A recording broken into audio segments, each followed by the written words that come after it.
Meta-semantics, hyper-intentionality, surface semantics, deep semantic truth. At first glance, statements like, "I want a chocolate bar," or "that gull is beautiful," seem straightforward. But beneath their surface lies a complex interplay of semantics, meta-semantics, and hyper-intentionality. Semantics gives us truth conditions, what must hold for the statement to be true. Meta-semantics digs deeper, asking what grounds those meanings, intentions, context, and social practices. Hyperintentionality then reveals why even necessarily equivalent propositions can differ in cognitive significance or desire satisfaction. These layers show that meaning is not just about extension, but about the fine-grained ways concepts are presented and fixed. Meta-semantics. Meta-semantics deals with the foundations of meaning. It asks what determines the semantic values of expressions. While semantics tells us what words and sentences mean, meta-semantics asks, why do they mean what they do? What facts or conventions ground reference and truth conditions? How do intentions, social practices, and causal histories contribute? For example, semantics. The word cat refers to cats. Meta-semantics. What makes it the case that cat refers to cats rather than dogs? This often involves theories like causal historical theories, Kripke-Putnam. Descriptive theories. Two-dimensional semantics, Chalmers. Hyperintentionality. Hyperintentionality concerns contexts where logical equivalence does not guarantee interchangeability. In other words, even if two statements are necessarily equivalent, they can differ in cognitive significance or explanatory power. Example: 2 + 2 = 4 and the number of planets equals 8 are necessarily true given arithmetic and astronomy, but substituting one for the other in belief contexts feels wrong. Similarly, Hesperus is phosphorus versus Hesperus is Hesperus differ in informativeness, even though both are true.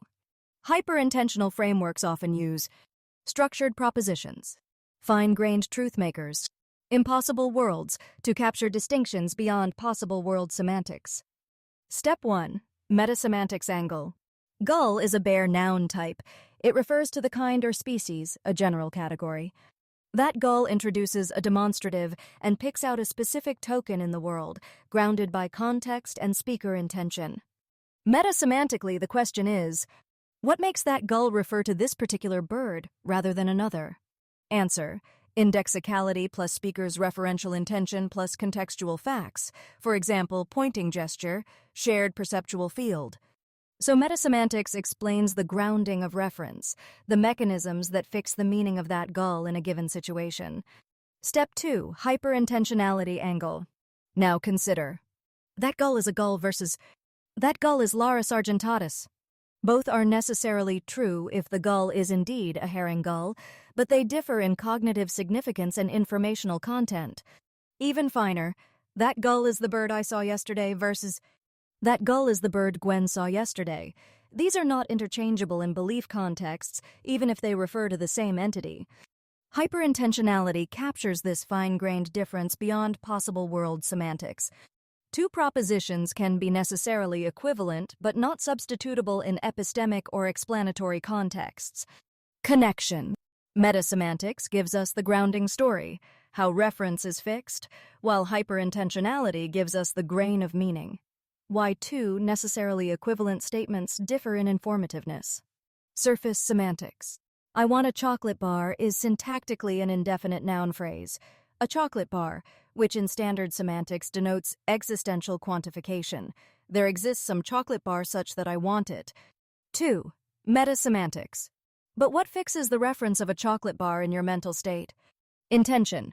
You're imagining a material-sized chocolate bar with a specific taste profile. Brand association. You might be thinking of a Hershey bar, not a Wonka bar. Mental imagery.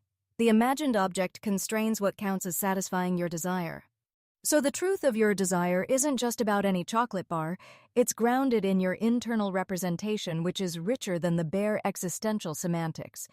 3. Hyperintentionality. Here's the key. I want a chocolate bar. I want a Hershey bar are not interchangeable, even if Hershey bars are chocolate bars. Why? Because desire contexts are hyperintentional.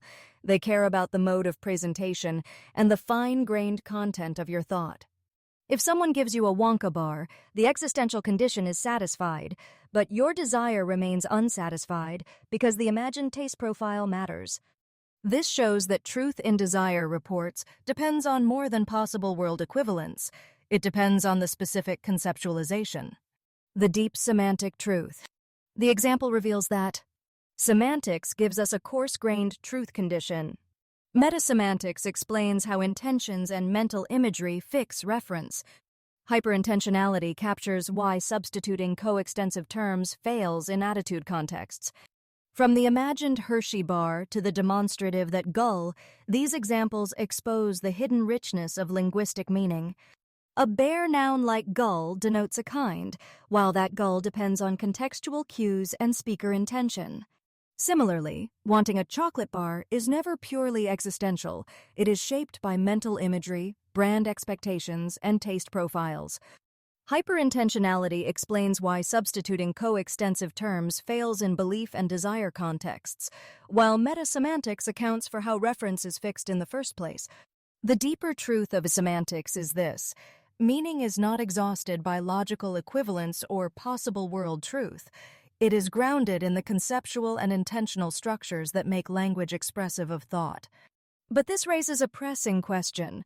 If meaning is so fine-grained, how does this affect our ability to track truth in analogies and hypotheticals?